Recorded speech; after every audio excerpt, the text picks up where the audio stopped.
Hello everyone, good morning. কেমন আছেন সবাই? আশা করি সবাই খুব ভালো আছেন আর আমরাও ভালো আছি। আমরা আরও একটা নতুন ভ্লগে আপনাদের সবাইকে স্বাগত জানাই। সকালবেলায় বাসি কাপড় চেঞ্জ করতে যাব, তার আগে মায়ের বেশ কয়েকটা জামা কাপড় রয়েছে আমার সোনার, সেগুলোকে ভাবলাম সকালবেলাতে কাচা ধোয়া করে একেবারে ছাদে মেলে দেবো। তাই বাবা বললো আমাকে কেচে দিয়ে দাও, আমি ছাদে গিয়ে মেলে দিয়ে আসছি, তোমাকে আর যেতে হবে না। তো তাই জন্যে এখানে আমি সমস্তটা কেচে বালতির মধ্যে করে দিয়ে দিচ্ছি, বাবা ছাদে গিয়ে মেলে দিয়ে আসবে। তাছাড়াও নিচে অনেক জামা কাপড় রয়েছে।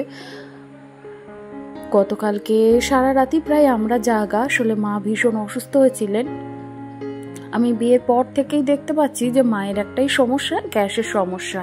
বেশ কিছুদিন পর পরই ওনার আর কি গ্যাস ফল করে, গ্যাস মানে এত পরিমাণ গ্যাস হয়, আর এটা ঊর্ধ্বগামী গ্যাসের জন্যে মা পুরো একদম মাথা অবধি আর কি এই গ্যাসটা চালিত হয়ে গিয়ে লাস্টে তিনি অজ্ঞান হয়ে জ্ঞান হারিয়ে ফেলেন।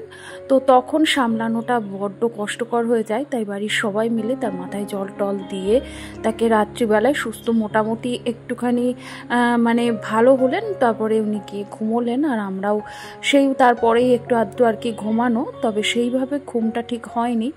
আর অন্য দিন তো সেইভাবে সেরকমভাবে ওঠা হয় না, কারণ 6টা, 6:30 বা 5:30 থেকে 6টায় এইরকম টাইমের মধ্যেই ওঠা হয়।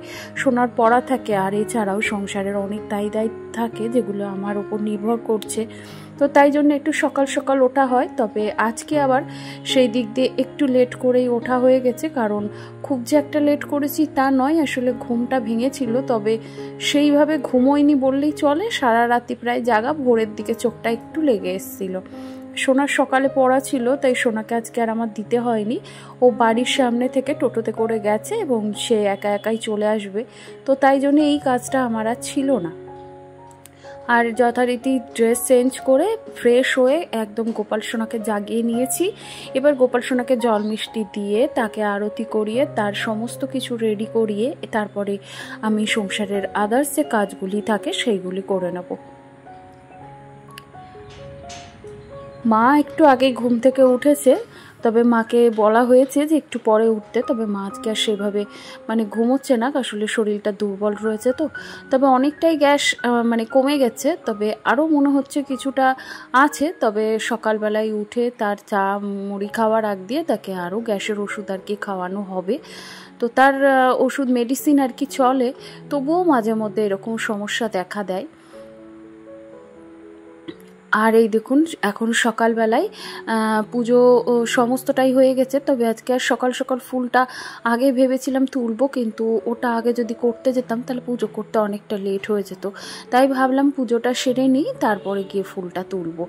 আর এই দেখুন কতগুলো ফুল পেয়েছি, একদম ঝুড়ি ভর্তি করে ফুল। ওদিকে সাদা ফুলও তুলে নিয়েছি, এদিকে জবা ফুল, তারপরে নীলকণ্ঠ গাছেও অনেকগুলি নীলকণ্ঠ হয়েছিল, তাছাড়াও আতসী ফুল। চলুন ঘরে গিয়ে রেখে দিয়ে আসি।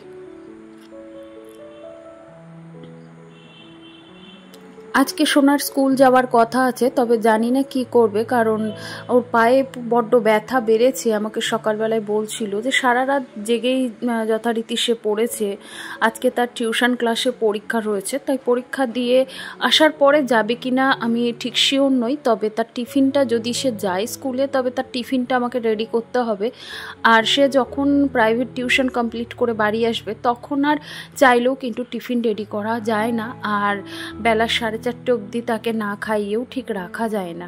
তো তাই জন্যে ওইদিকে আমি একটু ভাত বসিয়ে দিয়েছি। আসলে মা সকালবেলায় সেভাবে রাত্রিবেলায় কিছুই খায়নি, যতটা খেয়েছিল তার বমিটিং আর মানে জ্ঞান হারিয়ে যাওয়ার পর সে আর কিছুই খেতে পারেনি। তো তাই জন্যে এই দেখুন সকালবেলায় একটু পেঁপে সেদ্ধ, আলু সেদ্ধ, ডাল সেদ্ধ দিয়ে একটু গরম ভাত দিয়ে দিয়েছি, তো তিনি এখানে খাচ্ছেন। আর ওইদিকে আমি সোনার টিফিনটাও রেডি করে নিয়েছি, ডিম টোস্টি করে নিয়েছিলাম, তবে করতে করতেই কিন্তু সোনা বাড়িতে চলে আসে। আর এসে যেই বলল যে আমি আর কি স্কুলে আজকে যেতে পারবো না, কারণ তার পায়ে ব্যথাটা ভীষণ পরিমাণে বেড়েছে। তাই জন্য আমি আর বললাম না এই ব্যথা নিয়ে স্কুলে যেতে, কারণ সে কিন্তু অতক্ষণ স্কুলে বসে থাকাটা সম্ভব নয়। তো তাই জন্যেই ভাবলাম কি আজকে ওর পাটা নিয়ে যখন এতটা কষ্ট পাচ্ছে তখন একটু এক্সরে করিয়ে আনবো পায়ের মধ্যে কিছু হলো কি না, কারণ যেভাবে পড়েছে আর আমরা উপর থেকে তো দেখে কিছু বুঝতে পারছি না। তবে আমাদেরও ভীষণ ভয় করছে যে এই ধরনের ছোট ছোট সমস্যাগুলি এখন গুরুত্ব না দিলে দেখা যাবে কি ভবিষ্যতে যত বড় হবে আস্তে আস্তে এই ছোট সমস্যাগুলি বড় হয়ে আমাদের সামনে আরও বড় সমস্যা হয়ে দাঁড়াবে।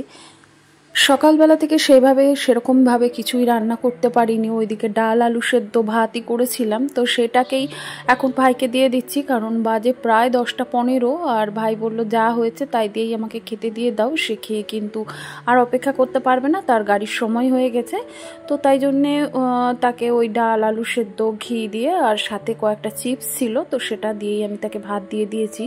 তো সে খেয়ে আর কি রওনা দিয়েও দিয়েছে। আর এদিকে আমি ভাবলাম বিছানাটা যদিও আমার হাজবেন্ড তুলেছে তবে সেইভাবে ঝাড়াঝুড়ো করতে পারিনি, আসলে ঝাঁটা না দিলে তো বাসি বিছানাটা শুদ্ধ হয় না। তো তাই জন্যে সমস্ত বালিশ কাঁথা ওই জানলার উপরে রোদ্দুরে দিয়ে এইভাবে বিছানাটা একটু ঝেড়ে নিলাম।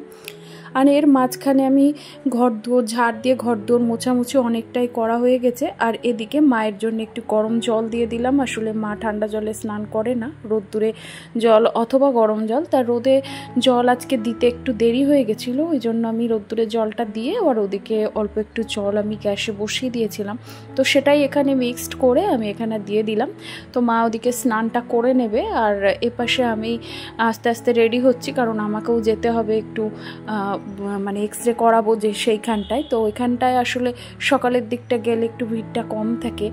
আর দিদিভাই এসছে মাকে নিয়ে যাওয়ার জন্যে, তাই আসলে মা আজকে ভীষণ অসুস্থ আর এই বাড়িতে থাকলে মায়ের একটু সমস্যা হয়, তো ওই জন্যে দিদিভাই বলল তার তো এখানে এসে সে তো মায়ের জন্য এখানে এসে কিছু করতে পারবে না কারণ তার আলাদা সংসার রয়েছে, তো তাই জন্যেই মাকে আর কি সে নিয়ে গেছে।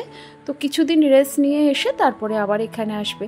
আসলে এমন না যে এখানে আসলে আমি তাকে যত্ন করব না বা তার কোনো রেস্ট হবে না, সেরকমটা নয়। আসলে সবাই মিলেই ঠিক করেছে যে এখন কিছুদিন মা একটু দিদিভাইয়ের কাছে গিয়ে থাকুক। আসলে আমি পারবো, সবটাই করতে পারবো, আমি আগেও মায়ের সেবা যত্ন সবটাই করেছি, আমার সাধ্য মতো আমি চেষ্টা করি সবাইকে যত্নার্থী করার, পরিবারের সকলের পাশে থাকার। তারপরেও কিছু সমস্যা থাকে যে সমস্যা সবসময় এই পাবলিক স্টেজে শেয়ার করা সম্ভব নয়, তো তাই জন্যেই মা আর কি দিদিভাইয়ের কাছে গেছে কিছুদিন রেস্ট নিয়ে আসার। আর এদিকে এই যে আমি চলে এসেছি এইখানটাতে এক্স রে করানোর জন্যে, এটা হচ্ছে লোকনাথ এক্স রে ক্লিনিক। তো এখানে আমার হাজব্যান্ড ঠিকানাটা দিয়ে দিল, তো আমি ওইখানেই ওকে নিয়ে এলাম। আসলে সোনাকে নিয়ে আসতো আমার হাজব্যান্ডই নিয়ে আসতো, ওর বাবার সাথেই আসতো, তবে আজকে ও একটু কাজে ব্যস্ত রয়েছে তাই আমাকে বললো তুমি একটু নিয়ে গিয়ে ওকে এক্স রেটা করিয়ে আনো। আর এই দেখুন আমরা যথারীতি চলে এসেছি, এখানে এসে বসে আছি। আর সে তো আগে কখনো এক্স রে করেনি, এমনকি আমারও কোনো অভিজ্ঞতা নেই কীভাবে এক্স রে করা হয়, তাই এই যে এখানটায় ওকে শুইয়ে দিয়েছে। তো এই এক্স রে আর কি চলতে থাকুক, তারপরে এখান থেকে এক্স রেটা করিয়ে নিয়েই আর কি বেরিয়ে পড়বো। আর এই তো আমরা এক্স রে করিয়ে বেরিয়ে পড়েছি, রিপোর্টটা আজকে আর দেবে না, ওনারা একটা রিসিপ্ট কপি দিলেন, তো সেই রিসিপ্ট কপিটা নিয়ে আগামীকাল আর কি আসতে হবে তাদের টাইম অনুযায়ী। যখনই এই হাই স্ট্রিটের দিকে আসা হয়, অর্থাৎ এটা হচ্ছে আমাদের কৃষ্ণনগর বেজিখালির ঢালে, তো এখানে যখনই আসি তখন মনে হয় যে সংসারের বেশ কিছু কেনাকাটা রয়েছে সেগুলো করি। আসলে চাইলেই তো পাওয়া যায় না সব কিছু, আমি যখনই চাইবো তখনই যে হয়ে যাবে এমনটা নয়। আর এমনও না যে এগুলো ছাড়া আমার সংসারে চলবে না বা এগুলো ছাড়া সংসার চালানো যাবে না, সেটাও নয়। আসলে আমার মনে হয় সাধ্যের মধ্যেই জীবনটাকে উপভোগ করা বুদ্ধিমানের কাজ, তো আমি সেটাই করে চলি।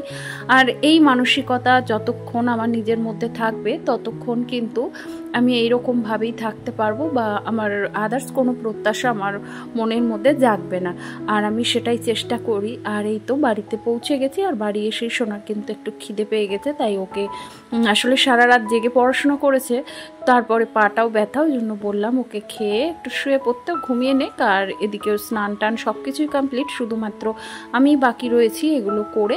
আজকে আর পুজো দিতে হবে না কারণ মা যাওয়ার সময় পুজোটা দিয়ে গেছে, তো ওই জন্য আমাকে সন্ধ্যা দেওয়ার দায়িত্বটা আমার রয়েছে, তো সেটাই দেবো। ওই জন্য একটু দেরি করে স্নানটা করলেও অসুবিধা নেই, আসলে অনেক কাজ আছে ছোটোখাটো সেগুলো করব।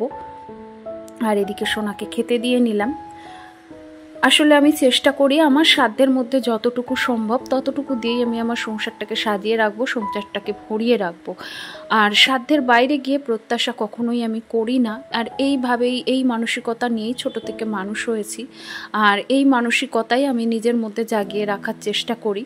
তবে হ্যাঁ, নিজে যদি কোনো দিন সফল হতে পারি বা নিজে যদি কোনো দিন সাফল্যের চাবিকাঠি হাতে পাই, তবে সেই দিন চেষ্টা করব নিজের যে ছোট ছোট শখ বা নিজের যে ছোট ছোট আশা সেগুলো পূরণ করার। তাছাড়াও আমার উপর বেশ কিছু দায়িত্ব রয়েছে, সেই দায়িত্বগুলো আমি ঠিকঠাক পালন করার চেষ্টা করব। সবার খাওয়া দাওয়ার শেষে নিজে একা একা বসে খাওয়া দাওয়া করে আস্তে আস্তে সংসারের সমস্ত কাজগুলো একটু একটু করে করেছি। তারপরে ওইদিকে সোনার বাবাও কিন্তু রওনা দিয়েছে। তারপরে একটু নিজে রেস্ট নিয়েছিলাম, আধ ঘন্টা মতো। কিছু কাজ ছিল, সেই ভিডিওর কিছু কাজ এডিটিং এইগুলো থাকে, সেগুলো করার পরে ওদিকে সোনা ঘুমোচ্ছে, ঘুমোক, আমি আর ওকে ডাকিনি, কারণ সন্ধ্যাবেলা থেকে আবার পড়াশোনা রয়েছে, তাকেও একটু সময় দিতে হয়। আর চেষ্টা করি আমি আমার সাধ্য মতো ওকেও একটু সময় দেওয়ার। আর সেই হাতে আমার সংসারেরও অনেক দায়িত্ব আমার উপর নির্ভর করে, তো সেগুলোকেও ঠিকঠাক পালন করার। তো সেগুলোর ফাঁকে ফাঁকে এই যে বিকেলবেলাকার সমস্ত কাজ শুরু করে দিয়েছি। আর এইভাবেই চলতে থাকে সকাল থেকে সন্ধ্যা, সন্ধ্যা থেকে রাত, আবার পরের দিন নতুন একটা সকাল শুরু হয়ে যায়। তো তার ফাঁকে নিজের মতো করে নিজের সময় কাটাই, নিজের রেস্ট নিই, সব কিছুই করি।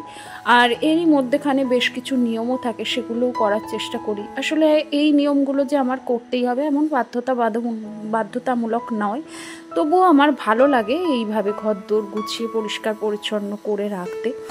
আর সেগুলোই করে ফেললাম। আর এরই মধ্যেই দেখুন সন্ধে প্রায় হয়ে এলো। আসলে ওইদিকে এখন সূর্য অস্ত যাচ্ছে। আর এই গোধূলির আকাশটা আমার ভীষণ পছন্দের, তাই 10 মিনিট এখানেই দাঁড়িয়ে দেখছিলাম। আর এরই পরে এই দেখুন ড্রেস চেঞ্জ করে একদম সন্ধ্যা দেওয়া শুরু হয়ে গেছে। তা সন্ধ্যার পরে ওদিকে গোপালের সেবা দিয়ে তাকে শয়নে দিয়ে ওদিক থেকে আমার সোনা কিন্তু ঘুম থেকে উঠে পড়েছে। তাকেও কিছু খাবার বানিয়ে দিতে হবে, কারণ সকালবেলায় তাকে ডাল ভাত আলু সেদ্ধ এই সমস্তই খাইয়েছি। যদিও সেটা তার খুব পছন্দের খাবার, আর আমারও ভীষণ পছন্দের। আসলে প্রত্যেক দিনকার মশলাদার খাবারের মাঝখানে এই ধরনের হালকা খাবার আমার ভীষণ পছন্দের। তাহলে চলুন আজকের ভিডিওটি আমি এখানেই শেষ করছি। কেমন লাগলো অবশ্যই কিন্তু জানাবেন, ভালো লাগলে একটি লাইক করে দেবেন, আর অবশ্যই চ্যানেলটিকে সাবস্ক্রাইব করে আমার পাশে থাকবেন। চলুন তাহলে আজকের মতো আসি, আবারও দেখা হবে নতুন কোনো ভিডিওর সাথে। ততক্ষণের জন্য সবাই খুব ভালো থাকবেন, সুস্থ থাকবেন, সাবধানে থাকবেন। আবারও দেখা হবে।